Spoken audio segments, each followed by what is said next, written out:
जय श्री कृष्ण भक्तों। श्रीमद् भगवद गीता अध्याय 6 श्लोक 19।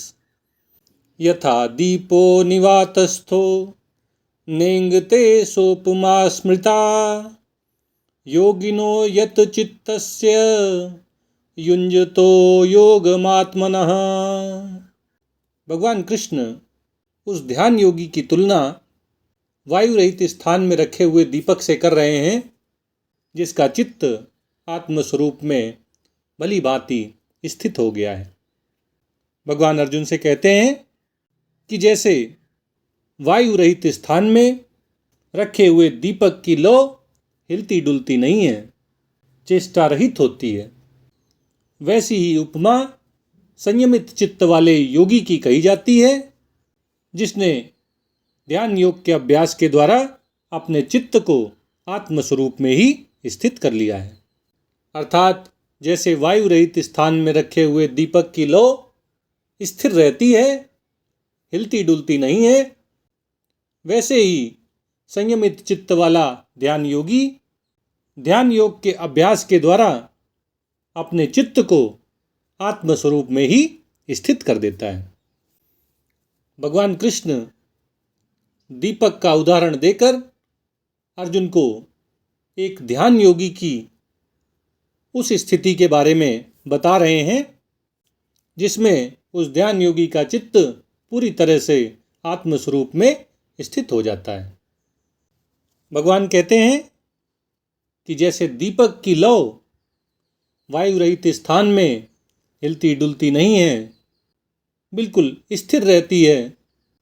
आपके बच्चे तो इस बात को नहीं जानते होंगे, लेकिन जिन लोगों ने अपने घर में दिए का, लैंप का और लालटेन का इस्तेमाल किया है वे इस बात को भली भांति जानते हैं कि जब हम दिया जलाते हैं तो उसकी लौ इधर उधर हिलती डुलती रहती है, क्योंकि वायु के संपर्क में आने से उसमें कंपन उत्पन्न हो जाते हैं।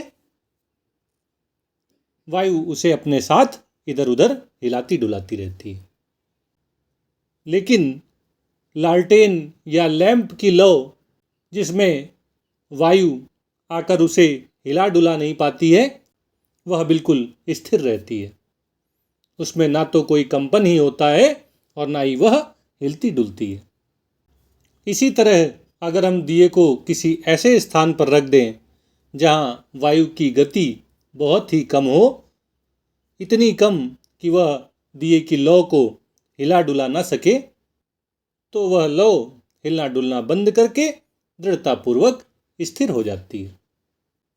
भगवान कहते हैं कि ऐसी ही स्थिति उस ध्यान योगी की हो जाती है जो अपने चित्त को संयमित कर लेता है, जिसका मन उसके वश में होता है, जिसका मन भौतिक भोगों और इंद्रिय तृप्ति के साधनों से अन्य मनस्क होकर आत्मस्वरूप में ही स्थित हो जाता है।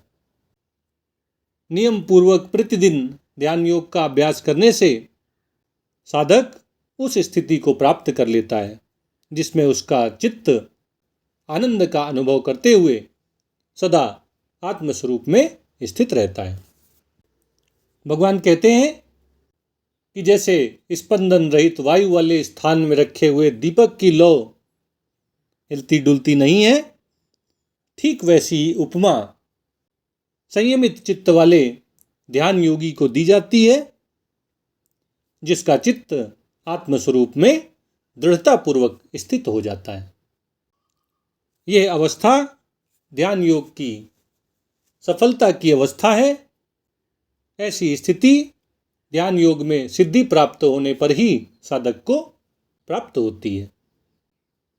भगवान यहाँ अर्जुन के माध्यम से हम सबको ये शिक्षा दे रहे हैं कि हमें ध्यान योग का अभ्यास करते रहना चाहिए, नियम पूर्वक प्रतिदिन ध्यान लगाना चाहिए, परमात्मा को अपने जीवन का लक्ष्य बनाकर परमात्मा के ही ध्यान में निरंतर लगे रहना चाहिए।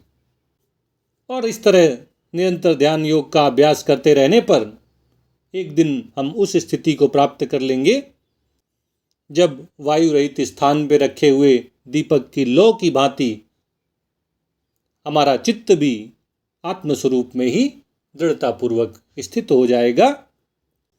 हमें परमात्मा की अनुभूति हो जाएगी, हमें भगवत प्राप्ति हो जाएगी।